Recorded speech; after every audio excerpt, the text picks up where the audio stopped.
আসসালামু আলাইকুম, সবাইকে স্বাগত জানাচ্ছি। আজকে আমাদের লাস্ট ক্লাস, তাই না?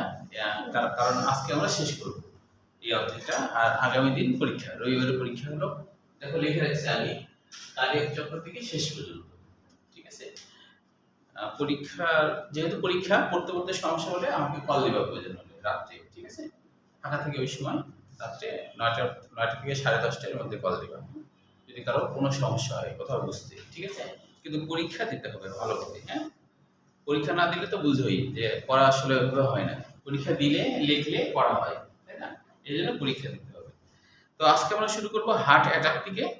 হার্ট অ্যাটাকটা বেশ কয়েকবার আসছে। হার্ট অ্যাটাকটা আসছে হলো সিলেটপুর 23 সালে ঘরের জন্য আসছে। সিলেটপুর 23 সাল হার্ট অ্যাটাকটা আসছে হলো সিলেটপুর 23 সালে।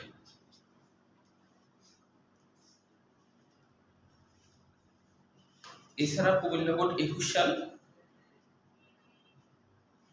যশোর বোর্ড 19 সাল।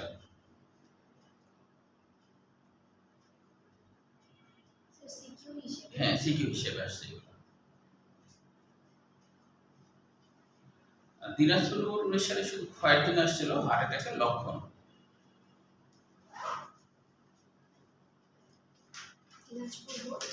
19 সাল ক্ষয়ের জন্য আসছিল, লক্ষণ আসছিল শুধু।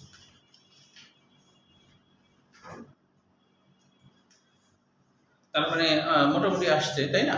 আচ্ছা, তাহলে হার্ট অ্যাটাক সাধারণত যে আমরা জানি যে 70% এর বেশি যদি কারো রক্তনালীর মধ্যে চর্বি জমে যায়, তাহলে সে খুব বড় রকমের কোনো দুঃখ পাইলেও হার্ট অ্যাটাক করতে পারে। প্রাথমিক অবস্থায় সে বুঝছে না, তার ব্যথা ট্যাথা নাই, কিন্তু 70% তার জমে গেছিল। এই সময় যদি বড় রকমের কোনো দুঃখ পায়, তাহলে কি হয় যে ওই যে রক্তনালী সংকুচিত হয়ে যায়। যখনই দুঃখ পায় তখন কর্টিসল হরমোন নিঃসরণ হয়, আর ওই হরমোনের প্রভাবে রক্তনালীগুলো সংকুচিত হয়ে যায়। তো যখনই হৃৎপিণ্ডের যে মাংসপেশিতে যে রক্তনালীগুলো আছে সেটাকে আমরা করোনারি বলি, তাই না? আবরণ রক্তনালী। তো ওই রক্তনালীগুলো যদি সংকুচিত হয়ে যায়, তো 70% জমেছিল, হ্যাঁ 70% প্লাস জমেছিল, এখন যদি সংকুচিত হয় তাহলে বাকিটা কি একবারে ব্লক হয়ে যাবে, মানে কি আর জায়গা থাকবে না যাওয়ার, তাই কি না? তো ওই অবস্থাতে তখন দেখা যায় যে রক্ত যাওয়া বন্ধ হয়ে গেল। এই যে রক্ত যাওয়া বন্ধ হয়ে গেল, রক্ত যাওয়া বন্ধ হয়ে যাওয়া মানে ওই রক্তনালীটা হৃৎপিণ্ডির যেটুকু জায়গায় যাইতো আর কি, সেইটুকু জায়গার মাংসপেশি মরে গেল, মানে হৃৎপিণ্ড মরে গেল। বুঝতে পারলো কি? এটাই হলো যে মায়োকার্ডিয়াল ইনফ্রাকশন বলা হয়। হ্যাঁ, মায়ো মানে পেশি, ইনফ্রাকশন মানে মৃত্যু হওয়া। তার মানে হলো অক্সিজেনের অভাবে, পুষ্টির অভাবে হৃৎপিণ্ডির মৃত্যু হয় হলো মায়োকার্ডিয়াল ইনফ্রাকশন, বা এমআই বলা হয়, বা হার্ট অ্যাটাক বলা হয়।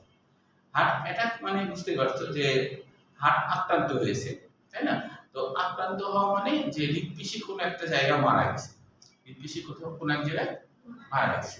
তো এই যদি মারা যায় তাহলে সেটাই হলো আসলে হার্ট অ্যাটাক, ঠিক আছে? তো এখন হার্ট অ্যাটাক হলে মানুষও মারা যেতে পারে, আর কখনো কখনো মারাও যায় না। কেন? তার কারণ হলো বড় কোনো রক্তনালীতে যদি এই চর্বিটা জমে যায়, যে রক্তনালী আউটসাইড শাখা প্রশাখা হয়ে অনেক হৃৎপিণ্ডকে রক্ত সাপ্লাই করতেছিল, তো এরকম যদি কোনো নালীতে এরকম চর্বি জমে যদি ব্লক হয়ে যায়, তাহলে কি হবে?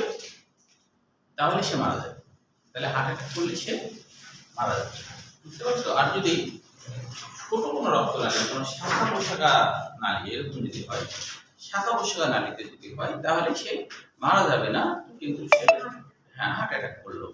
তখন যেটা করা হয়, হার্ট অ্যাটাক করার কারণে তখন হচ্ছে যে রিং করিয়ে দেওয়া হয়। যেটুকু মারা গেছে সেটা কিন্তু মারাই গেছে, কিন্তু যদি সেখানে রিং করিয়ে দেওয়া যায় তাহলে অন্যান্য রক্ত চলাচল করলে ওইটা পচে না, ওই পেশিটা মারা গেছে পচে না, নষ্ট হয় না, ওরকমই থেকে গেল। কিন্তু হচ্ছে যে আউটসাইড গুলা নষ্ট হবে না, পুষ্টি অক্সিজেন ঠিকভাবে সাপ্লাই হলে। আর যদি রিং করানো না হয়, ধরো যেটুকু পেশি মরে গেছে রিংও করানো হলো না, অনেক সময় ওই মারা অংশগুলা ওখানকার বিভিন্ন রাসায়নিক পদার্থ বের হয়ে আশপাশের কোষও মারা যেতে থাকে, মানে হৃৎপিণ্ড মারা যেতে থাকে। মারা যেতে থাকলে এক পর্যায়ে দেখা যায় যে হার্ট পাম্পিং করার ক্ষমতা লোপ পায়, তখন হচ্ছে মারা যায়। বুঝতে গেল কি? সেই কারণে তখন কারো কেউ হার্ট অ্যাটাক হলে তখন তাকে রিং করা কোনো বাধ্যতামূলক হয়। একজন রোগী এরকম ঘটনা ঘটছিল যে ওর হার্ট অ্যাটাক হয়েছে। আচ্ছা, 1 মিনিট।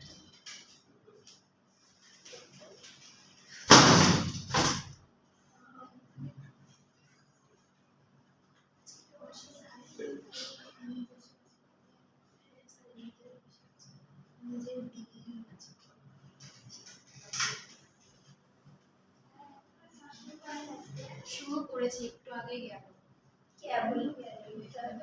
কি পড়ালো এই যে হার্টের শুরু আমার তো মনে হয় হালকা করেছি পরীক্ষাতে আমার দ্বারা পারবো না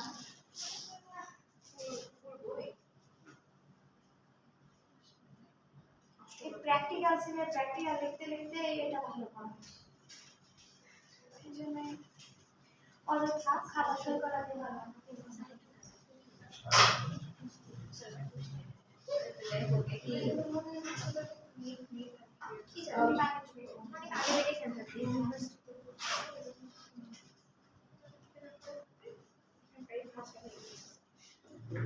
মিক্সড ভাষা মেবি স্যার বলে আর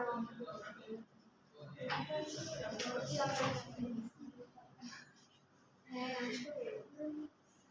বড় স্যারের ডেকোরেশনটা আমি শুরু আগে যখন করতাম শুরু ফার্স্ট ফার্স্ট শুরু করি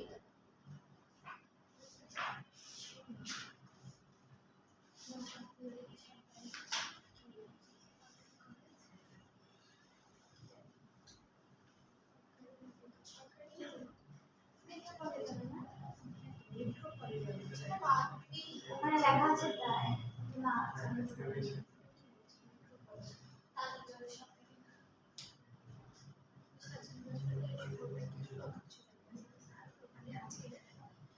কলেজে ছিল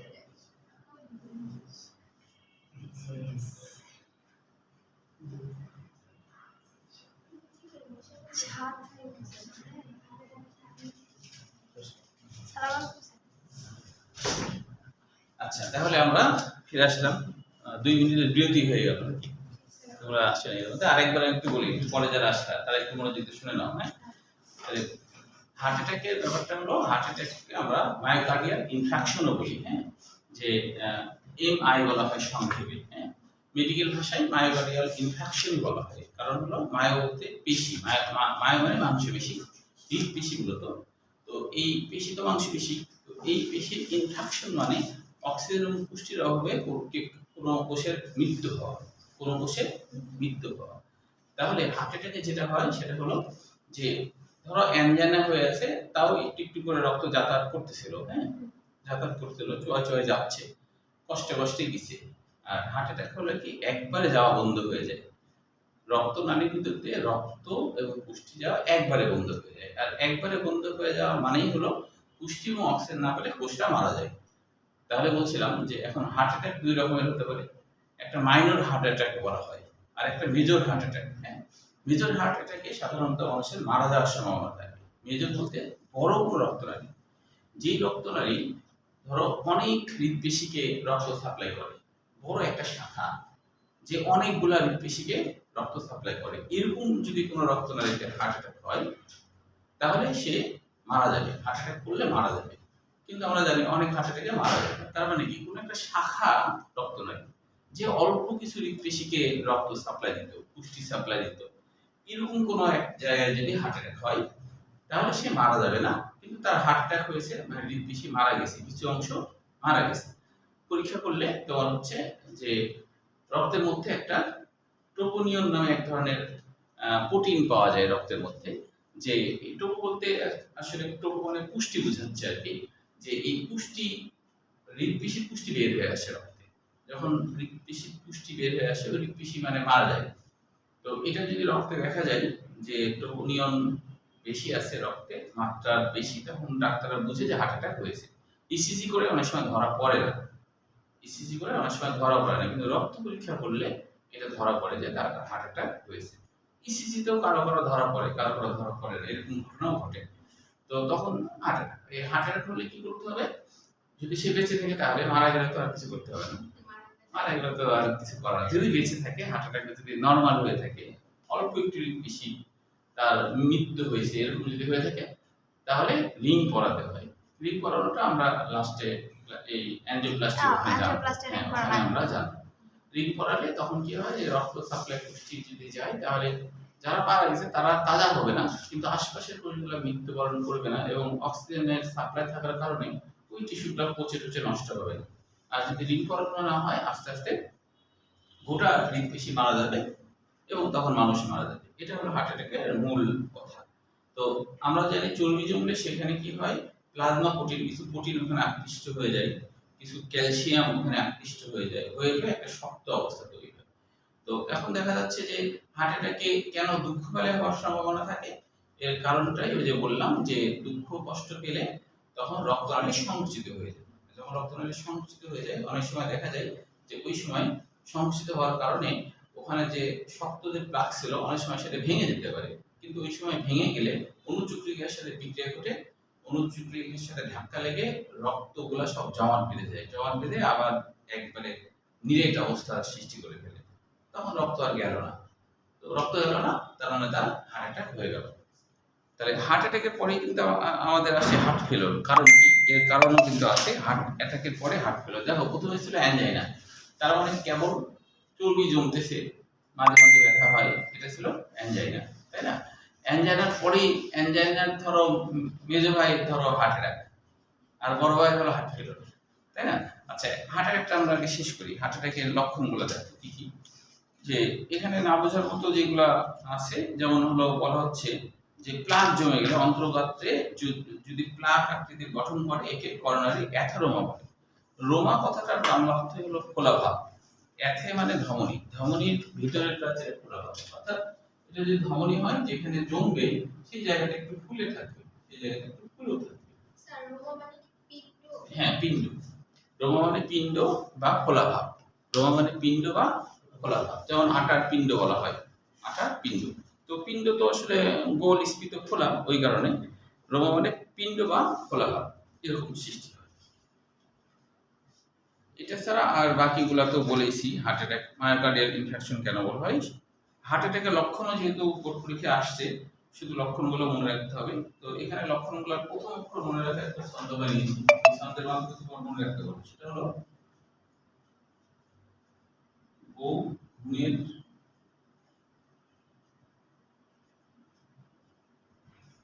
বউ ঘুমে ঘন ঘন বমি করে। যদিও ঘুমে আসলে ঘন ঘন বমি তো হয় না, তাই না? বমি করে, কিন্তু এতে মিলছে তো, তাই। তাহলে বউ দেখো বুকে ব্যথা, তাই না? মানে শুধু বতে, বতে সেটা হলো উদ্ধাঙ্গের অন্যান্য অংশের অস্বস্তি। ঘন ঘন, এই যে ঘন ঘন, ঘন ঘন হচ্ছে ঘন ঘন নিঃশ্বাস প্রশ্বাস হওয়া। তারপরে যে বমি করে, মানে বমি ভাব হয় এবং বমি হয়ও, তাই না? এই ঘুমে ব্যথা, এই যে ঘুমে ব্যথা, ঘুমে ব্যথা, তাহলে মিলে যাচ্ছে লক্ষণগুলো। বউ বউ কি করে, ঘুমে ঘন ঘন বমি করে। এটা দিয়ে আমরা এগুলা মনে রাখতে পারবো, ভুলে গেলে, তাই না? প্রতিরোধের দিকে না বোঝার মতো আশা করি কিছু নাই। হ্যাঁ, প্রতিরোধ দিকে তোমরা নিজেরা বুঝতে পারো, না বোঝার মতো না। এখন দেখো এখানে একটা আছে হার্ট অ্যাটাক ও স্ট্রোকের পার্থক্য। এটা কিন্তু ক্ষয়ের জন্য আসলো যশোর 16 সালে, হার্ট অ্যাটাক ও স্ট্রোক। এটাও তোমরা আগে থেকে জানো যে হার্ট অ্যাটাক হয় হৃদপেশিতে, তাই না? আর স্ট্রোক হয় ব্রেনে। তো স্ট্রোক কিন্তু স্ট্রোক দুই ভাবে হতে পারে, হয় রক্তনালী ছিঁড়ে যাওয়া, হ্যাঁ হ্যাঁ ওটাও মাইন্ড স্ট্রোক এবং মেজর হয়। একটা হলো রক্তনালী ছিঁড়ে যে স্ট্রোক করতে পারে, ওটাতে মারা যাবে নিশ্চিত। হ্যাঁ, রক্তক্ষরণ হলে মারা যাবে নিশ্চিত। আরেকটা থাকে হলো হ্যাঁ, রক্ত চলতে যায়, হঠাৎ কোনো রক্তনালীতে সাময়িক বাধাগ্রস্ত হয়েছে, এটা। এটার ক্ষেত্রেও সে স্ট্রোক করলেও সে ভালো হয়ে যায়, অর্থাৎ অনেক সময় দেখা যায় প্যারালাইজড থাকলেও এক সময় ঠিক হয়ে যায়। কিন্তু বেশি সময় যদি রক্ত চলাচল বন্ধ হয়ে থাকে, তাহলে একবারে পুরোপুরি প্যারালাইজড হয়ে যায়। হ্যাঁ, এরকম ঘটনা ঘটে। তাহলে হচ্ছে, তবে রক্তনালী ছিঁড়ে গেলে তার বাঁচার আর কোনো সম্ভাবনা থাকে না, বুঝা গেল কি? আবার খুব বেশি সময় ধরে রক্ত চলাচল যদি বন্ধ হয়ে থাকে, 5 মিনিট হয়ে যায়, রক্ত চলাচল বন্ধ, তাহলে তার পক্ষে আর বাঁচা সম্ভব না, ওই স্ট্রোকেই সে মারা যাবে, রক্তনালী না ছিল মানে মারা যাবে। তখনই কি মারা যাবে না? ও না, কিছু সময় পরে মারা যাবে, মানে অজ্ঞান হয়ে থাকবে, কোনো সেন্স নাই, কিছু নাই, এক পর্যায়ে মারা যাবে।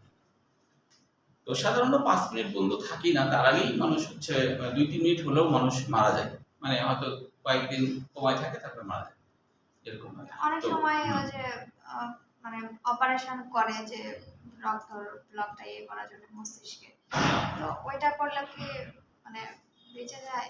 ও আচ্ছা। রক্তক্ষরণ হয় তো, হ্যাঁ হ্যাঁ, তারপরে রক্তক্ষরণ হয়, অপারেশন করে অনেক সময় দেখা যায় এত সূক্ষ্ম কোনো একটা রক্তনালী, যেটা তো অতটা, ব্রেনের মধ্যে কিন্তু 2 রকমের ব্যাপার থাকে, যে নিউরন থাকে আর নিউরোগ্লিয়া থাকে। দেখা যাচ্ছে কিছু রক্তনালী নিউরোগ্লিয়াকেই পুষ্টি দিচ্ছিল, হ্যাঁ, এরকম কোনো জায়গায় যদি এরকম রক্তক্ষরণ হয় তাহলে এটা অপারেশন করে ঠিক করা যায়। কিন্তু যে রক্তনালীটা নিউরনকে আর কি সাপ্লাই দিচ্ছে, সেটা যদি রক্তক্ষরণ হয় তাহলে ওটা অপারেশন করে আর ঠিক করা যাবে না। মানে ছোট বড়ের মধ্যে পার্থক্য আছে, ছোট যদি বড়। ব্লকেজ হয় তাহলে হ্যাঁ। তো উদ্দীপনা প্রবাহিত হবে না, এই না, কারণে সে block- কি কিছু বুঝতে পারে না না, হয়তো। সে কিছু বুঝতে পারবে না। ব্লক হলে হয়তো উদ্দীপনা, ওই নিউরন থেকেই তো সবকিছু হয়, তাই না? অনেকে দেখা যায় যে স্মৃতিশক্তি হারিয়ে যায়, ধরো লিখতে পারে না বা কথা বলতে পারে না। এমনকি তার নিজের নাম কি সেটা বলতে পারে না, এরকম থাকে। তাহলে স্ট্রোক হলো ব্রেনে, আর হার্ট অ্যাটাক হলো হার্টের হৃদপিণ্ডিতে, এই দুইটাই হলো মেন পার্থক্য। হার্ট ফেলিওর দেখো ধারাবাহিক ক্রম কিন্তু, তার মানে হার্ট ফেলিওরটা কিন্তু আসলে হয় 2 কারণে, তার মধ্যে একটা কারণ হচ্ছে হার্ট ফেলিওর হওয়ার হার্ট অ্যাটাক। হার্ট অ্যাটাক হওয়ার পরে হার্ট ফেলিওর হওয়ার সম্ভাবনা থাকে। কেন? হার্ট অ্যাটাকে যেহেতু হৃদপিণ্ড মারা গেছে, কাজে হার্ট কিন্তু পর্যাপ্ত শক্তি পাচ্ছে না সব জায়গায় রক্ত সাপ্লাই দেওয়ার ক্ষেত্রে, যেহেতু তার এক সাইড অকেজ হয়ে গেছে, হৃদপিণ্ড কাজ করছে না, শক্তি দিতে কম পারছে, তাহলে হার্ট অ্যাটাকের কারণেও মানুষের যে পরবর্তীতে হার্ট ফেলিওর হওয়ার ঝুঁকি থেকে যায়। এটা একটা, যাদের হার্ট অ্যাটাক হয় পরবর্তীতে বেঁচে যায় তাদের হার্ট ফেলিওর হয়, হ্যাঁ, তাদের হার্ট ফেলিওর হয়। কারণ হার্ট হচ্ছে ফেলিওর হলে অনেক সময় মারা যায় তো মানুষ হার্ট অ্যাটাকের পরে। হ্যাঁ, হার্ট ফেলিওর হলে মানুষ মারা যায়। মারা যায় কখন? হার্ট ফেলিওরও আবার 2 রকমের আছে। এক ধরনের হার্ট ফেলিওর দেখা যাচ্ছে হার্ট কাজ করাই বন্ধ করে দিচ্ছে, হুম, তাহলে তো মারা যাবে। আর এখানে হার্ট ফেলিওর যেটা তোমাদের বই আলোচনা মানে হচ্ছে সেটা খুবই হলো, কম হ্যাঁ, সময় চলে আর কি হার্ট। কম সময় চলে। এটা হলো হার্ট, এই হার্ট ফেলিওর বলতে বোঝায়, ফেলিওর মানে কি, যে ধরো কেউ, তার দায়িত্ব হচ্ছে কি, যে ফার্স্ট হতে হবে তার ক্লাস, সেটা তার দায়িত্ব। আব্বা আম্মা তো এটাই পছন্দ করে, তাই না? যে এটা তার দায়িত্ব, কিন্তু সে দায়িত্ব পালন করতে পারলো না, তার মানে সে ফেল করে গেল, তাই না? নির্বাচনে ধরো যে জিততে পারলো না, ওটাকে আমরা ফেল বলি, তাই না? এক ভোটেও যদি হারে তাও তো ওটা ফেল। তো সেরকম হার্টের দায়িত্ব পা থেকে মাথা পর্যন্ত গোটা শরীরে রক্ত সাপ্লাই দেওয়া, এটা হার্টের দায়িত্ব। কিন্তু ওই দায়িত্ব যদি হার্ট পালনে ব্যর্থ হয় তাহলে সেটাকে আমরা বলবো হার্ট ফেলিওর, তাহলে সেটা হার্ট ফেলিওর, যেহেতু সে দায়িত্ব পালন করতে পারেনি। এখন হার্ট ফেলিওর হলে কি কি সমস্যা হয় দেখো। হার্ট ফেলিওর হলে হার্টবিট জোরে চলবে, একই সাথে শ্বাস প্রশ্বাসে কষ্ট হবে, লাংস জোরে জোরে চলবে। কেন? এর মেইন কারণটাই হলো কি, এর আগে বোধহয় বলছিলাম, মেইন কারণটাই হলো যখনই কোষ তোমার হচ্ছে অক্সিজেন পাবে না, পুষ্টি পাবে না, কারণ কি, হার্ট যদি ঠিকভাবে কাজ না করে তাহলে পা থেকে পা মাথা সব জায়গায় তো ঠিকভাবে যাবে না, রক্ত এবং অক্সিজেন যাবে না, তখন কোষগুলা থেকে নিউরনের ডেন্ড্রাইটের কানেকশন আছে কোষের কোষে, সেখান থেকে ব্রেনে খবর পাঠাবে, কোষগুলা অভিযোগ করবে, কোষগুলা মনে করো দেশের জনগণের মতো, সরকারের কাছে অভিযোগ করবে যে আপনি যাদেরকে দায়িত্ব দিচ্ছেন সব জায়গায় অক্সিজেন পুষ্টি পাঠানোর জন্য, সেই দায়িত্ববান যে ব্যক্তি সে কিন্তু দায়িত্ব পালন করছে না। তখন ব্রেন আর জানবে না কেন সে করছে না এটা সেটা, ব্রেন সরাসরি ডাইরেক্ট হার্টকে দোষারোপ করবে, তোমার জন্য আমার দেশের জনগণ হচ্ছে অক্সিজেন পুষ্টি পাচ্ছে না, সব দোষ তোমার। তো কি করতে হবে, তুমি হলো ঠিকভাবে কাজ করতে না, তুমি জোরে জোরে হার্টবিট করো, তখন হার্টবিট বেড়ে গেল, তার মানে হার্ট ফেলিওর হলে তার হার্টবিট বেড়ে যাবে, হার্ট খুব জোরে জোরে, যে মনে হচ্ছে যেন প্রতিযোগিতা দিচ্ছে, খুব জোরে জোরে পড়বে, ঠিক আছে? কারণ হচ্ছে যে ওই ব্রেন নির্দেশ দিবে পেসমেকারকে যে তুমি জোরে জোরে করো, হচ্ছে না। এখন দেখা যাচ্ছে তাও যখন হবে না, তাও তো পাবে না, তার কারণ কি? তার হচ্ছে যে হার্ট জোরে করার পরেও সব জায়গায় পাঠাতে পারছে না, এরকম যখন অবস্থা হয়ে যাবে তখন হার্ট তো জোরেই চলছে, ব্রেন দেখবে হার্ট তো জোরেই চলছে, আমি তো নির্দেশ জোরেই চলছে, তাহলে মনে হয় সব দোষ ফুসফুসের হবে। ফুসফুসে হ্যাঁ, তখন ফুসফুসকে নিতে দেবে যে তোমার জন্য আমার কোষগুলা অক্সিজেন পাচ্ছে না, সব দোষ তোমার। তাহলে এবার ফুসফুসও জ্বলে জ্বলে চলবে। তার মানে কি, যার হার্ট ফেলিওর হবে তার শ্বাস প্রশ্বাস কষ্ট হবে। বোঝা গেল কি? তাহলে হার্ট ফেলিওর জোরে হলো, শ্বাস প্রশ্বাসের জোরে হলো। এবং হার্ট ফেলিওর পরবর্তীতে হার্ট বড় হয়ে যায়, তখন ওই নির্দেশনা দেয় যে হার্ট তাহলে তুমি একটু বড় করে ফেলো। কিন্তু তারপরে ও হৃদপিণ্ড দুর্বল হলে পারবে না। এটা একটা থাকে যে হার্ট অ্যাটাকের পরে কিন্তু, আরেকটা থাকে কারো কলেরা হয়েছে কয়েকদিন ধরে, তাহলেও তার হার্ট ফেলিওর হতে পারে। কলেরাতে অনেক রক্ত পুষ্টি চলে গেছে, রক্ত কম কম রক্ত যদি হয়, কম রক্ত যদি হয় তাহলেও তোমার হচ্ছে মানে লো প্রেশার, অনেক রক্তের পরিমাণ কম, তাহলেও হার্ট ফেলিওর হবে। রক্ত যদি কম হয় তাহলে কিন্তু স্বাভাবিকভাবে শক্তি আছে, হৃদপেশির শক্তি আছে, কিন্তু হৃদপেশিতে রক্ত যদি বেশি না আসে, মানে হৃদপিণ্ডের মধ্যে যদি বেশি রক্ত না আসে, তাহলে তো পাম্প করলে কি যাবে? যাবে না, অল্প রক্ত আসছে, তাই না? পাম্প করবে, যাবে না। তার মানে রক্তের পরিমাণ যদি কারো কমে যায়, লো প্রেশার হয়, অনেক বেশি লো প্রেশার, রক্তের পরিমাণ কম, সেটা অ্যাক্সিডেন্টে পরে হতে পারে অথবা কলেরা হয়ে হতে পারে, এরকম কারণে যদি রক্তের পরিমাণ কমে যায় তাহলেও হচ্ছে হার্ট ফেলিওর হবে। কারণ তখন পাম্পিং করতে পারবে না, করবে ঠিকই কিন্তু রক্তই তো কম নিচ্ছে ও, তাই না? তাহলে সে পাম্প করে বেশি দূর পাঠাতে পারবে না, বিশেষত নিচের দিকে পাঠাতে পারলেও উপরের দিকে উঠাতে পারবে না। যেমন ব্রেন পর্যন্ত, মানে মধ্যাকর্ষণ শক্তির কারণে নিচের দিকে চলে যাবে, পা পর্যন্ত চলে যাবে, হ্যাঁ, কিন্তু উপরের দিকে মানে মাথাতে সেভাবে যাবে না। তাহলে তার হচ্ছে মাথা ঘোরাবে, অজ্ঞান হয়ে যাবে, এরকম সমস্যা হবে। আবার নিচের রক্তগুলা মধ্যাকর্ষণ শক্তি ভেদ করে উপরের দিকে আসতে পারবে না, সেই কারণে কি হবে, তার নিম্ন দিকে ফুলে যাবে, পা ফুলে যাবে। স্যান্ডেল পরতে গেলে, জুতা পরতে গেলে মোটা সোটা লাগবে, মানে পা মোটা সোটা লাগবে। বুঝা গেল কি? উপরের দিকে কিন্তু ফুলবে না, কারণ কি, উপরের রক্ত নিচের দিকে এমনিতে আসবে, কিন্তু পাইপটা উপরের দিকে আসতে পারবে? পারবে না। তাহলে নিম্নাঙ্গ গুলা মানে বুকের নিচের দিকে, এমনকি তার পেটও ভরা ভরা লাগবে। পেটে যে রক্তনালী আছে, টিস্যু মিস্যু আছে, ঠিকভাবে যদি রক্তগুলা উপরের দিকে না ওঠে, রক্তের পানি টানি গুলা আশপাশে আন্তঃকোষীয় ফাঁকে ফাঁকে চলে যাবে, তখন তার পেটটা ফোলা ফোলা ভরা ভরা মনে হবে।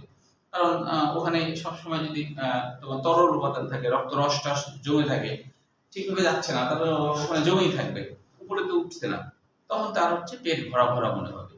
তারপরে তার হচ্ছে জামা টামা পরতে গেলে মোটা মোটা মনে হবে। এরকম সমস্যা হওয়া মানে সেটা হলো তার হার্ট ফেলিওরের লক্ষণ।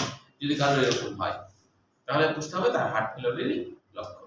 তাহলে কেন এরকম হবে সেটা বুঝতে পারলাম। কি কারণে এরকম হবে? পায়ের কেন মোটা সোটা হবে? উপরের দিকে না হয়ে নিচের দিকে কেন হবে? ওই যে নিচের রক্ত তো আসতে পারছে না, তাই কিনা?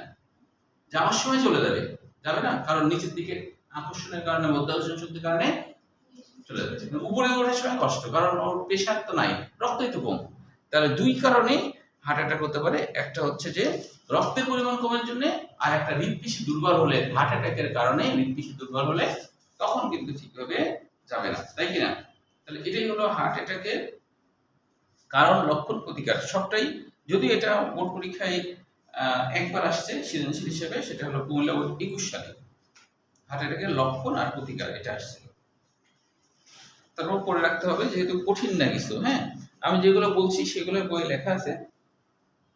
তবে এখানে হার্ট অ্যাটাকের লক্ষণে একটা বিষয় দেখো, যে এই যে এই বিষয়টা একটু ব্যাখ্যা করি, যে সক্রিয় নিষ্ক্রিয় এমনকি ঘুমের মধ্যে শ্বাসকষ্টে ভোগা।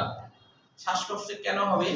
ওই যে কারণ জোরে জোরে শ্বাস প্রশ্বাস চলবে, অক্সিজেন পুষ্টি না পাওয়ার কারণে। ঘুমের সময় মাথার নিচে দুটি বালিশ না দিলে শ্বাসকষ্ট বেড়ে যাবে। কেন?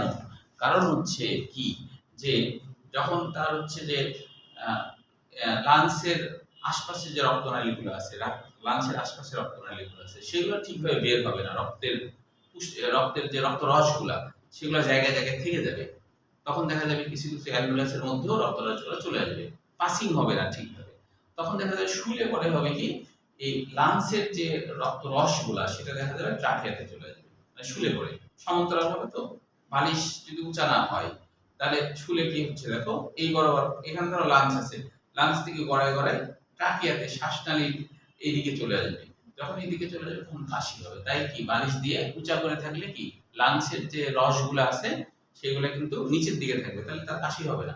ওই জন্য বালিশ একটু উঁচা করে শোয়ার নিয়ম। বুঝা গেল কি?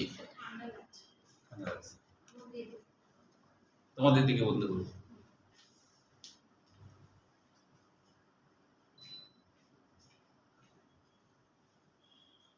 তো বাইরে অনেক গরম, তাও ঠান্ডা আছে। ঘেমে যায় দিয়ে ও, ঠান্ডা বসে যায়। আচ্ছা তাহলে এটা হলো বালিশ দেওয়ার কারণ হিসেবে, ঠিক আছে। আচ্ছা তারপরে হচ্ছে যে দেখো মিউকাসযুক্ত কাশি কেন হবে, ওই যে তোমার রক্তনালীর সব রক্তরসগুলো ঠিকভাবে বের হয় না, বের না হওয়ার কারণে ওগুলা অ্যালভিওলাসের মধ্যে ওগুলা চলে আসে ব্যাপন টুকরের মাধ্যমে, তখন দেখা যাচ্ছে তার যে কাশি যেগুলো হবে সেটা মিউকাসযুক্ত কাশি, এগুলো বেশি হবে। বাকিগুলো বুঝতে পারবে।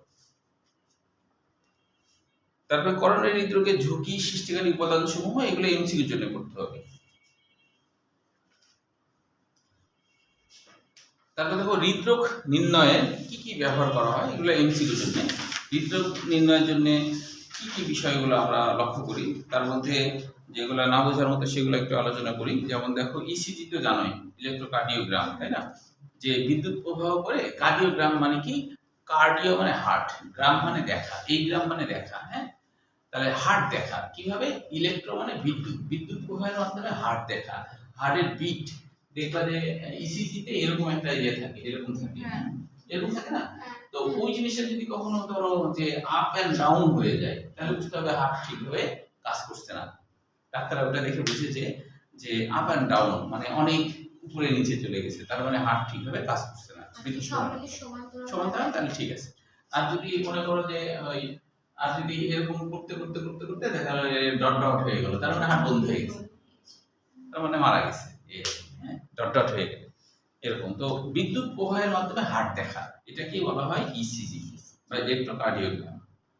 ইটিটি, ইটিটি মানে হলো এক্সারসাইজ টলারেন্স টেস্ট, মানে কি, ব্যায়াম করার সময় ওই যে এক ধরনের ইয়ে আছে তোমার মেশিন আছে না, যাতে দৌড়াতে হয়, দৌড়াই কিন্তু আগায় না, তো ওরকম ব্যায়াম করে, যখন ব্যায়াম করার সময় হার্ট কেমন রিয়াকশন দিচ্ছে এটা পরীক্ষা করে। যদি অসুস্থ হয় তাহলে ব্যায়ামে তার হচ্ছে হার্টবিটের অবস্থা অন্যরকম হবে, অস্বাভাবিক কিছু হবে, সেটা দেখে ডাক্তাররা বুঝতে পারে আর কি হার্ট কতটুকু কেমন আছে। বিএনপি, বিএনপি মানে তো বুঝতে পারছো, এটা বলে বাংলাদেশ জাতীয় পার্টি না, তাই না, বিএনপি। এটাকে বলা হচ্ছে ব্রেন ন্যাচুরেটিক পেপটাইড। এটা কিন্তু হয় আসলে যে ভেন্ট্রিকল আছে না, ভেন্ট্রিকুলের ভিতর থেকে এক ধরনের প্রোটিন বের হয়ে আসে, এই প্রোটিনটাকে বলা হচ্ছে, তবে এই প্রোটিনটা প্রোটিন না, এটা পেপটাইড, মানে হলো বেশ কিছু অ্যামাইনো অ্যাসিডের গুচ্ছ। ব্রেনের কথা আসছে। আচ্ছা ব্রেনের কথা কেন আসছে, যখন হার্টকে তোমার, যখন হার্ট যখন ওকে নির্দেশনা দিচ্ছে, হার্ট যখন ওকে নির্দেশনা দিচ্ছে তুমি জোরে জোরে করো, তখন হার্টও তখন এই প্রোটিনটা ছেড়ে দেয়, এটা একটা হরমোনের মতো, এটা ছেড়ে দেয় ব্রেনকে জানানোর জন্য যে আমি ভাই আমার মতো সাধ্য মতো আমি কাজ করে যাচ্ছি, কিন্তু সাধ্য মতো কাজ করছি, কিন্তু হচ্ছে রক্ত না গেলে আমার কিন্তু ভাই কোনো দোষ নাই, এই কথাটা ব্রেনকে জানায়। তখন ব্রেন তখন লাংসকে আবার নির্দেশনা দেয়, তখন ব্রেনকে মানে হার্টকে তখন নির্দেশনা দেওয়াটা বন্ধ করে দেয়, তখন এবার কাকে দেয়, এবার তখন লাংসকে দেয়। মানে তুমি ধরো তোমাকে কেউ ধরো বলছে যে তুই পর পর পর, তুমি তো তখন বলবা আমি তো পড়ছি, আমি আমার সাধ্য মতো পড়ছি, তাই বলবে না, তুমি জানাতে তো হবে। দূরে থাকে মনে করো যে তুমি পড়ছো কি পড়ছো না জানো না, তো ও জানানোর জন্য ওর তো আর মুখতে বলতে পারছে না, ও একটা রাসায়নিক উপাদান ব্রেনে পাঠায়, তখন ব্রেন বুঝতে পারে যে না হার্ট তো ঠিকই কাজ করছে, তাহলে কাক বলতে হবে, এবার সে লাংসকে বলা শুরু করে দেয়, তখন লাংস তো জোরে কাজ করে, হার্ট বলে যে আচ্ছা তুমি যেটি করতে ওইটিকে করো, এর বিচার করতে হবে না। বুঝা গেল কি, এই জন্য ব্রেনের কথাটা লেখা হয়েছে আর কি। হ্যাঁ, করোনারি অ্যাঞ্জিওগ্রাম, অ্যাঞ্জিও মানে রক্তনালী, গ্রাম মানে দেখা, গ্রাম মানে দেখা, করোনারি মানে রক্তনালী, হৃৎপিণ্ডের হৃৎপেশির যে রক্তনালী, আর গ্রাম মানে দেখা, রক্তনালী দেখা। রক্তনালী দেখা মানে কি, অর্থাৎ ওখানে চর্বি কেমন আছে না আছে, এইটা বুঝতে পারছো। একবার একজন বলে হলো ইন্ডিয়াতে এমনি বেড়াতে গেছিল, বেড়াতে যায়, তখন হচ্ছে যে তোমার চিন্তা করছে আসছি যখন, তখন একটু পরীক্ষাটা করিয়ে দেয়, তখন ভিসা দিচ্ছে, হ্যাঁ অ্যাঞ্জিওগ্রাম করছে, করে দেখছে কি যে বলছে যে আপনি যে ভাগ্য ভালো যে আপনি হার্ট অ্যাটাক করেননি, আপনার 95% ব্লক হয়ে আছে, অথচ মানে বেশি আনন্দ টানন্দে থাকলে তো তোমার রক্তনালী প্রসারিত থাকে, যার জন্য হয়তো ভালোভাবে আছে, বুঝতে পারে, তখন যায়, তখন ইয়ে করছে, হ্যাঁ কষ্ট পাইলে বুঝতো, কষ্ট পাইনি হয়তো ওর মধ্যে, ওই জন্য বুঝিনি, তখন মনে করো হার্ট অ্যাটাক হয়ে যেত আর কদিন পরে, এরকম বলছি, তখন তাড়াতাড়ি করে আবার ইয়ে। আচ্ছা, হৃদপেশির অবস্থা জানার জন্য এমআরআই করা যায়। এমআরআই তো চিনো, একটা মেশিনের মধ্যে গোটা শরীর ঢুকায় দেয়, হ্যাঁ, সেখানে তোমার রক্তনালীর মধ্যে কি ধরনের চর্বি জমেছে, কতটুকু জমেছে, ওটাও কিন্তু এমআরআই এর মাধ্যমে দেখা যায়। হ্যাঁ, লাস্ট হলো 9 নম্বরে যেটার কথা বলছিলাম, ট্রোপোনিয়ন। এটা একটা পুষ্টি প্রোটিন, হৃদপেশির পুষ্টি প্রোটিন বের হয়ে আসে আর কি। এটা যদি রক্তে বেশি বের হয়ে আসে তাহলে বোঝা যায় তার হার্ট অ্যাটাক হয়েছে। তার মানে তার হৃদপেশি তার ছেড়ে দিয়েছে, তার পুষ্টিগুলা ছেড়ে দিচ্ছে, ধরে রাখতে পারছে না, এটা দেখে বোঝা যায়। তাহলে এবার দেখো পেসমেকার। পেসমেকার কাকে বলে? এটা কিন্তু রাজশাহী বোর্ড 22 সালে কয়ের জন্য আসছিল, পেসমেকার কাকে বলে। রাজশাহী বোর্ড 22 সাল, আর চট্টগ্রাম বোর্ড 21 সালেও কয়ের জন্য আসছিল পেসমেকার কাকে বলে। তো হৃৎপিণ্ডের ডান প্রাচীরে, এটা তো জানোই, আগে আমরা আলোচনা করছিলাম যে কি বলছে, যে হৃৎপিণ্ডের ডান অ্যাট্রিয়াম প্রাচীরের উপরের দিকে বিশেষায়িত কার্ডিয়াক পেশিগুচ্ছে নির্মিত ও স্বয়ংক্রিয় স্নায়ুতন্ত্রে নিয়ন্ত্রিত একটি ছোট অংশ, যা বৈদ্যুতিক তরঙ্গ প্রবাহ ছড়িয়ে দিয়ে স্পন্দন সৃষ্টি করে এবং স্পন্দনের ছন্দময়তা বজায় রাখে। তাকেই হলো হৃদস্পন্দন বা পেসমেকার বলে, স্পন্দক বা পেসমেকার বলে। এরপরে দেখো, মানুষের হৃৎপিণ্ডে সাইনোআর্টিয়াল নোড হচ্ছে পেসমেকার। এটি অকেজ বা অসুস্থ হলে হৃদস্পন্দন সৃষ্টি ও নিয়ন্ত্রণের জন্য যে কম্পিউটারাইজড বৈদ্যুতিক যন্ত্র স্থাপন করা হয় তাকেও পেসমেকার বলে। মানে পরেরটাও লেখা যেতে পারে, হ্যাঁ, মানে পরেরটা লিখলেও হবে, আগেরটা লিখলেও হবে। এখানে দেখো আরেকটা পেসমেকার আছে, যেটা হলো আসলে কৃত্রিম পেসমেকার। অসুস্থ ও দুর্বল যদি উল্লেখ করে যে কৃত্রিম পেসমেকার কাকে বলে, যদিও আসেনি কখনো পরীক্ষায়, যদি বলে কৃত্রিম পেসমেকার উল্লেখ করে দেয়, তাহলে কিন্তু ওই সংজ্ঞা দিলে হবে না, তখন নিচেরটা দিতে হবে। অসুস্থ দুর্বল হৃৎপিণ্ডে বিদ্যুৎ তরঙ্গ সৃষ্টি করে স্বাভাবিক স্পন্দন ফিরিয়ে আনার ও নিয়ন্ত্রণ উদ্দেশ্যে বুকে বা উদরের চামড়ার নিচে স্থাপিত ছোট এক বিশেষ যন্ত্রকে পেসমেকার বলে। মানে হলো যে অনেক সময় এখানে যে পেসমেকারটা ছিল, এই পেসমেকার ঠিকভাবে কাজ করছে না। তো পেসমেকার কাজ করে না মানে ঠিকভাবে হৃদস্পন্দন দিচ্ছে না, তখন হচ্ছে যে কৃত্রিম পেসমেকার আমাদের হচ্ছে উদরের এখানে করা যায়, উদরের এখানে করা হয়, আবার হচ্ছে এই সমস্ত জায়গাতেও করা যায়। এরকম জায়গাতে একটা ব্যাটারির মধ্যে এইটুকু আয়তনের, হ্যাঁ হ্যাঁ এইটুকু আয়তনের একটা, তো এটা হলো ওখান থেকেই ব্যাটারিটা 7 থেকে 10 বছর চলে। 7 থেকে 10 বছর হয়ে গেলে আবার তোমার চেঞ্জ করতে হয়, আবার নতুন ব্যাটারি লাগাতে হয়, এরকম। তো এই 7 থেকে 10 বছরের জন্য তোমার এখানে রেখে দেওয়া হবে, চামড়াটা খুলে। তারপরে সেখান থেকে একটা তারের মাধ্যমে, যদি অল্প সমস্যা থাকে তাহলে ডান অ্যাট্রিয়ামে লাগালেই হবে একটা তার দিয়ে। এটাকে এক প্রকোষ্ঠী বলা হয়। দ্বিপ্রকোষ্ঠী হলে 2টা লাগাতে হবে, ডান ভেন্ট্রিকুলার লাগাতে হবে। আবার যদি ত্রিপ্রকোষ্ঠী হয় তাহলে হচ্ছে যে বাম ভেন্ট্রিকুলার লাগাতে হবে। তবে বাম অলিন্দে মানে এখানে লাগানোর দরকার হয় না, কারণ এখানে লাগালে কি হয়, এটা দুইটাকেই কভার করে। তাহলে মনে রাখবা, হয় এখানে একটা লাগাতে হবে, আর এখানে একটা লাগাতে হবে, এখানে একটা লাগাতে হবে। এখানে লাগানোর দরকার হয় না। মোট 3 প্রকোষ্ঠী। উপরেরটা দুইটাকেই কভার করতে পারে, কিন্তু নিচেরটা পারে না। নিচে প্রচুর মোটা পেশি থাকে, তো দুই ভেন্ট্রিকুলার মাঝে, হ্যাঁ হ্যাঁ ভেন্ট্রিকল দয় দিতে হবে, এটা মনে রাখবা। এইভাবে 3 প্রকোষ্ঠী হতে পারে। এজন্য এখানে দেখো লেখাই আছে যে যান্ত্রিক পেসমেকারের কথা, যে যান্ত্রিক পেসমেকারের গঠনে দেখো এক প্রকোষ্ঠ পেসমেকার, তারপর হলো দ্বিপ্রকোষ্ঠ, আর হলো ত্রিপ্রকোষ্ঠ। এখন পেসমেকারে কি কি থাকে? একটি লিথিয়াম ব্যাটারি থাকে, কম্পিউটারাইজড জেনারেটর থাকে। কম্পিউটারাইজড জেনারেটর যেটা কিন্তু আবার তোমার বাইরে দিকেও ঠিক করা যায়। ধরো লাগাই দেওয়ার পর কোনো ত্রুটি হচ্ছে, সেটা আবার ধরো আছে, পাসওয়ার্ড আছে, ওটা দিয়ে তোমার ডাক্তার কম্পিউটারে ঢুকে ওটার সাথে কানেকশন করতে পারে, এরকম। এই জন্য বলছি কম্পিউটারাইজ করা আছে, যে ঠিকঠাক করতে পারবে, এরকম ব্যবস্থাপনা আছে, এত আধুনিক আর কি। হ্যাঁ, জেনারেটর ও শীর্ষে সেন্সর যুক্ত কতগুলো তার থাকে। সেন্সর যুক্ত তার মানে হলো যে তুমি যে দৌড়াচ্ছ তখন যে ইলেকট্রিক সিগন্যাল জোরে দিতে হবে ওটা বুঝতে পারবে, বুঝছো? এটা হলো সেন্সর। ও বুঝতে পারবে যে এখন তুমি দৌড়াচ্ছ, তখন হচ্ছে ইলেকট্রিক সিগন্যাল জোরে জোরে, এটা। আর যদি মনে করো আমাদের প্রাকৃতিক পেসমেকার ঠিকভাবে কাজ করে, তাহলে ও কাজ করবে না। যখনই অফ হয়ে যাবে তখন ও অ্যাক্টিভ হয়ে যাবে, এরকম। মানে কিছুটা আইপিএস এর মতো, আইপিএস যেমন চলে গেলে চলে আসে, এরকম আর কি, বুঝছো?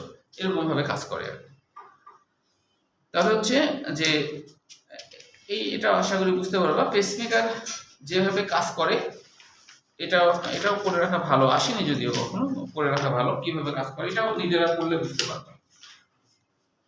এখানে কিছু এমসিকিউ আছে, যেমন এর মেয়াদকাল 7 থেকে 10 বছর। তারপর হলো বাংলাদেশে মেকানিক্যাল হার্ট প্রতিস্থাপন, এটা এমসিকিউর জন্য পড়বা যে বাংলাদেশে প্রথমবারের মতো 2/3/2022 তারিখে ঢাকার ইউনাইটেড হসপিটালে প্রথম cardiac surgeon professor doctor Jahangir Kabir ও তার সহযোগীরা প্রায় 4 ঘন্টা অস্ত্রোপচারের মাধ্যমে একজন মহিলার হৃৎপিণ্ডের বাম ভেন্ট্রিকলে হার্টমেট 3 নামের একটি মেকানিক্যাল হার্ট স্থাপন করেছে। মেকানিক্যাল মানে বুঝতে পারছো, একবারে তৈরি করা। ওপেন হার্ট সার্জারি থেকে হ্যাঁ বলো। বাম ভেন্ট্রিকলে কেন? ও বাম ভেন্ট্রিকলে কেন, কি কি কেন মানে কেন বসানো হয়? হ্যাঁ, মেকানিক্যাল হার্ট স্থাপন। ও বাম ভেন্ট্রিকলে, হ্যাঁ মানে বাম ভেন্ট্রিকলে, হৃৎপিণ্ডের বাম ভেন্ট্রিকলে এটা আর কি স্থাপন করা হয়েছে আর কি। হ্যাঁ মানে যেই হৃৎপিণ্ড থাকবে ওটা যদি নষ্ট হয়ে যায় ওটা কেটে ফেলা হয় না। এটা কিন্তু এত বড় না, ছোট, এবং এই ছোট্ট জিনিসটা বাম ভেন্ট্রিকলের সাথে লাগাতে হয়, লাগালে কাজ করবে। এটা কি স্বয়ংক্রিয়ভাবে কাজ করে না ওই আগের যে হৃৎপিণ্ড সেটা না, এটা স্বয়ংক্রিয়ভাবে কাজ করবে, এরকম স্বয়ংক্রিয়ভাবে কাজ করতে পারবে। একবারে নষ্ট হয়ে গেলে এমনি হৃৎপিণ্ড, তোমার বর্তমানে তো হৃৎপিণ্ড ধরো কেউ মারা গেল, তার যদি টিস্যু ম্যাচ করে, তো ওই ব্যক্তি আরেকজন মানুষকে হৃৎপিণ্ড ইয়ে করতে পারে, ডোনার করতে পারে। তবে এটা অনেক ব্যয়বহুল অপারেশন, 10 কোটি টাকা লাগে এই অপারেশন করতে, অনেক জটিল, অনেক জটিল। ওপেন হার্ট সার্জারি থেকে কোশ্চেন আসে না, তবে এটা মনে রাখবে আর কি। যেমন টরন্টো বিশ্ববিদ্যালয়ের অধ্যাপক, এই সাল লাগবে না, সাল সহ আসেনি কখনো। এটা কেন করা হয়? হ্যাঁ বলো, ওপেন হার্ট সার্জারি। হ্যাঁ দেখো, ওপেন হার্ট সার্জারি মানে হলো হার্টকে ওপেন করা না, বক্ষপিঞ্জরকে ওপেন করা। হ্যাঁ এটা তো বক্ষপিঞ্জরকে ওপেন করা মানে এইটা কেটে ফেলে করা, তবে বর্তমানে না কেটেও করা হচ্ছে। আগে কি করা হতো জানো, একবারে গোটা কেটে ফেলা হতো, গোটা কেটে একবারে আলাদা করে ফেলা হতো করে যে অপারেশন। এইটা আবার 3 ধরনের আছে, একটাকে বলা হচ্ছে অফ-পাম্প পদ্ধতি, একটা অন-পাম্প পদ্ধতি, আর একটা হলো রোবট সার্জারি। তো যেটা হলো অন-পাম্প পদ্ধতি বলা হচ্ছে, সেটা হলো হার্টবিটকে পুরো বন্ধ করে রাখা হয়, লাংসকে পুরো বন্ধ করে রাখা হয়, কৃত্রিম একটা হার্ট লাংস মেশিন আছে, ওইটার সাথে রক্তনালী কানেকশন করে দেওয়া হয়, তারপরে রক্ত ওই মেশিনের সাহায্যে চলাচল করে, এর মধ্যে হার্টের অপারেশন করা হয়। বুঝতে পারছো? তো এই হার্টের অপারেশন করাটা হলো অন-পাম্প পদ্ধতি। অফ-পাম্প পদ্ধতি মানে কৃত্রিম হার্ট লাংস মেশিন ব্যবহার করব না, হার্ট চলবে, তবে হার্টের গতিকে একটু কমিয়ে দেওয়া হয়। ক্যালসিয়াম ব্লকার নামে এক ধরনের ওষুধ আছে, ওই ইনজেকশন আছে, ওই ইনজেকশন দিলে হার্ট স্লো হয় একটু, তখন হচ্ছে অপারেশন করতে সুবিধা হয়। ক্যালসিয়াম ব্লকার নামে একটা ওষুধ আছে, ব্লকার,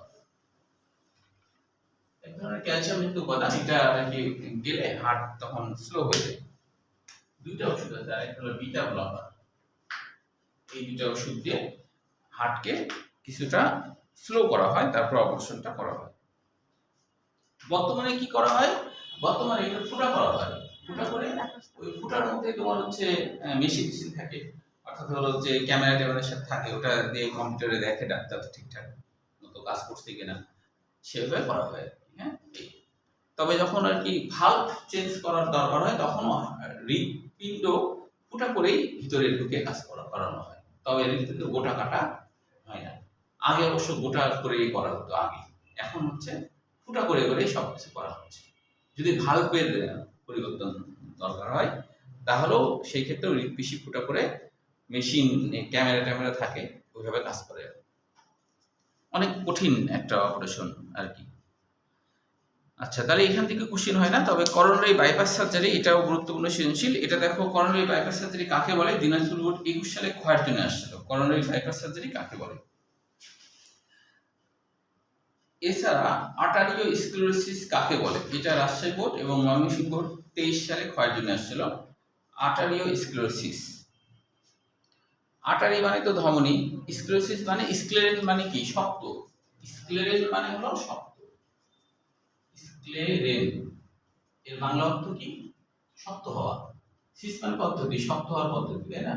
তাহলে আর্টারিতে যখন চর্বি জমে সেটা শক্ত হয়ে যায়, এই শক্ত হয়ে গেলেই তখন এর নাম আর্টারিওস্ক্লেরোসিস। কেবল চর্বি জমে সে শক্ত হয়নি, ওটা আর্টারিওস্ক্লেরোসিস হবে না। ঠিক আছে, যখন চর্বি জমে শক্ত হয়ে যায়, চর্বি এবং ক্যালসিয়াম তারপরে হচ্ছে প্রোটিন জমে শক্ত হয়, তখন আঠারো স্ক্লেরোসিস। এই তাহলে বাইপাস সার্জারিটা কি?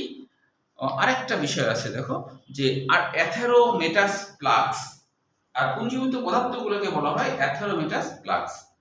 ফ্যাটি অ্যাসিডের স্তূপ, এটাকে বলা হয় অ্যাথেরোমেটাস প্লাগ। এটার বাংলা অর্থ ফ্যাটি অ্যাসিড স্তূপ। ফ্যাটি অ্যাসিড যখন অনেক বেশি জমে যায় তখন এর নাম হয় অ্যাথেরোমেটাস প্লাগস। তাহলে করোনারি বাইপাস সার্জারি কি, এটা নিশ্চয়ই বুঝতে পারছো। বাইপাস রাস্তা, তাই না, যে এইখানে একটা করোনারি রক্তনালী, এখানে চর্বি জমে গেছে, তখন পাশ দিয়ে একটা রাস্তা করে দিলাম, এই রাস্তা দিয়ে রক্ত যাবে, তাই না, এই রাস্তা দিয়ে তখন রক্ত যাবে। তাহলে এই রাস্তাতে রক্ত, এই যে রক্তনালীটা, এটা হাত থেকে বা পা থেকে নেওয়া হয়, হাতের কোনো একটা শিরা বা পায়ের কোনো একটা শিরা। স্যার আমার থেকে শিরা কেটে নিলে আমার রক্ত চলাচল আচ্ছা, সমস্যা। আমাদের শরীরে আল্লাহ হচ্ছে অনেক রক্তনালী এমনিতেই দিয়ে রাখছে, হ্যাঁ, পায়ের মধ্যে হাজার হাজার রক্তনালী আছে, যে যারা সবাই রক্ত সরবরাহ করছে, এখান থেকে সর্বোচ্চ 5-6টা নিয়ে নিলেও কোনো সমস্যা নেই বলা হয়েছে, বুঝছো।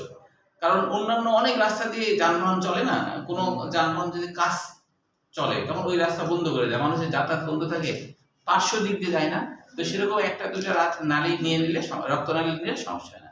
ওই রক্তনালী দিয়ে পাশে রাস্তা করলো, তখন রক্ত এই দিক দিয়ে যেতে পারবে না, এই দিক দিয়ে যাবে। এটাই হলো coronary bypass surgery. Last topic হচ্ছে অ্যানজিওপ্লাস্টি, এটাই শেষ। তাহলে অ্যানজিওপ্লাস্টিটা কুমিল্লা বোর্ড 23 সালে ঘয়ের জন্য আসছিল। অ্যানজিওপ্লাস্টির প্রকারভেদ, অ্যানজিওপ্লাস্টির প্রকারভেদ, আর অ্যানজিওপ্লাস্টির প্রক্রিয়া আসছিল রাজশাহী বোর্ড 21 সালে।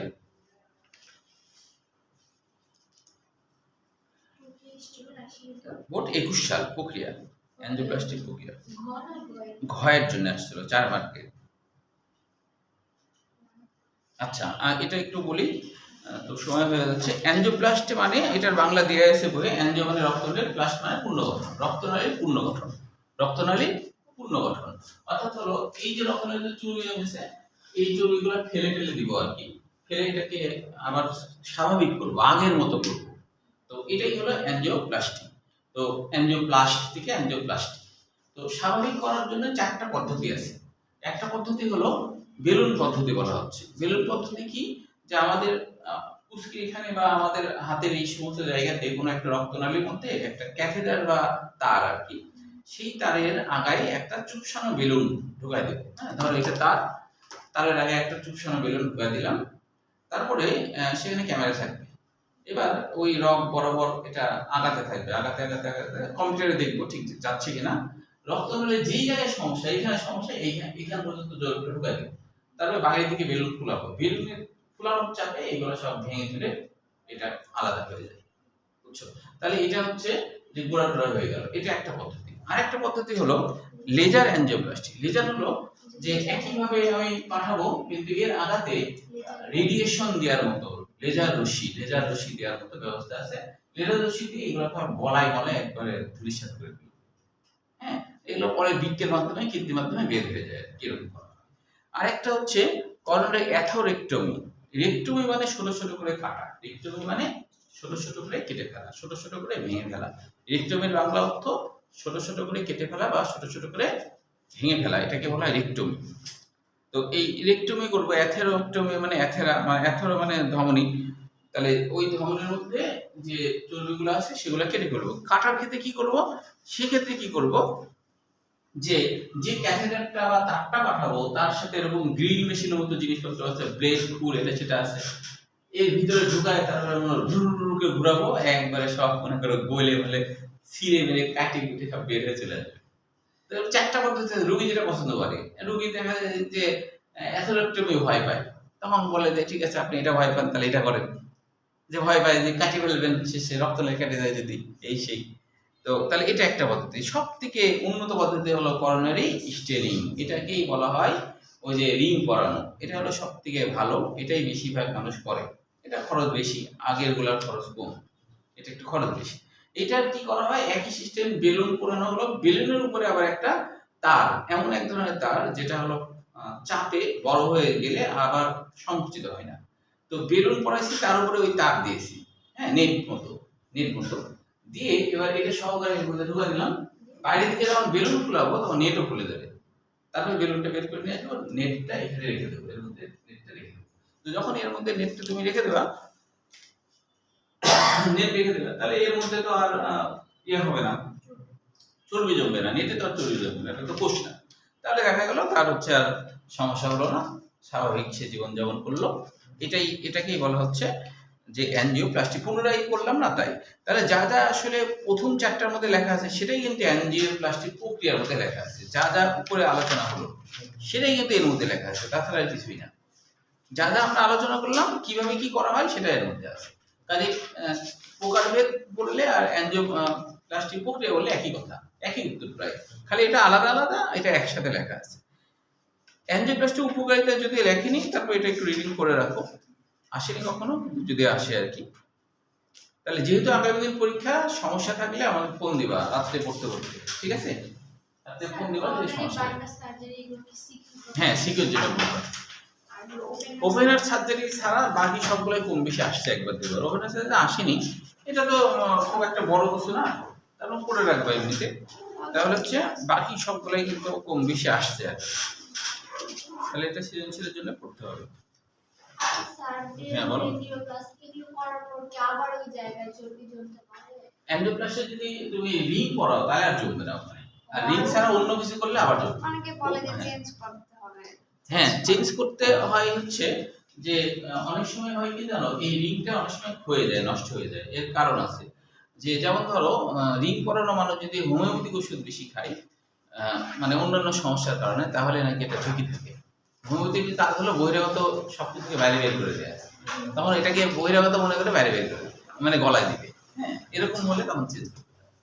স্বাভাবিক জীবন নিয়ম নীতি মেনে চললে চেঞ্জ করা লাগে না, একবার পড়ালে ওটাতেই হয়ে যায়। Sir exam. হ্যাঁ, রবিবারে তাহলে এক্সাম, ঠিক আছে? স্যার ভালো যাদের করে রিং পড়ো। করানো থাকে তাদের তো এমআরআই করতে পারে না। না